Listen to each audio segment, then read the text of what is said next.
இன்னைக்கு பார்க்க போறது basic relation using imaginary argument.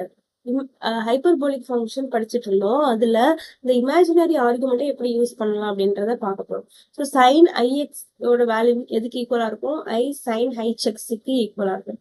Cos ஐஎக்ஸ்னா cos ஹைச்எக்ஸ், tan ஐஎக்ஸ்னா ஐ டேன் ஹைச்எக்ஸ்.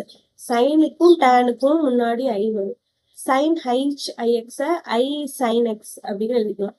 சைன் ஹைச் ஐஎக்ஸை ஐ sign எக்ஸ்ன்னு எழுதிக்கலாம். அண்ட் காஸ் ஹைச் ஐஎக்ஸை காஸ் எக்ஸ்ன்னு எழுதிக்கலாம். டேன் ஹைச் ஐஎக்ஸை ஐ டேன் எக்ஸ் அப்படின்னு எழுதிக்கலாம். அண்ட் இங்க எக்ஸ்போனன்ஷியல் ஃபார்ம் கொடுத்துருக்காங்க. சைன் ஐஎக்ஸை எக்ஸ்போனன்ஷியல் ஃபார்ம்ல எப்படி எழுதலாம்? இப்போ ஒரு I X minus E power minus I X divided by 2i அப்படின்னு எழுதிக்கலாம். ஸோ இது அப்படியே எழுதலாம். E power X minus E power minus X divided by 2ன்னு எழுதலாம். ஐயை வந்து இங்க கொண்டு வந்துட்டாங்க.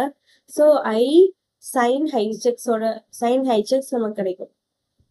Okay.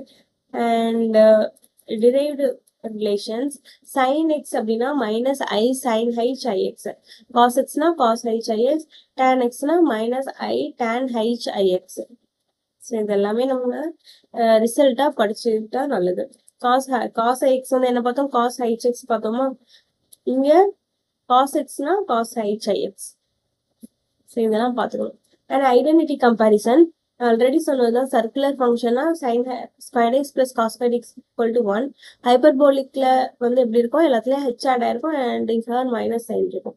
And some important results sine X is cos I X equal to I sine H X cos H X. Sin squared ix equal to minus sin h squared x, cos squared ix equal to cos h squared x. And solve the examples next class la paakalam.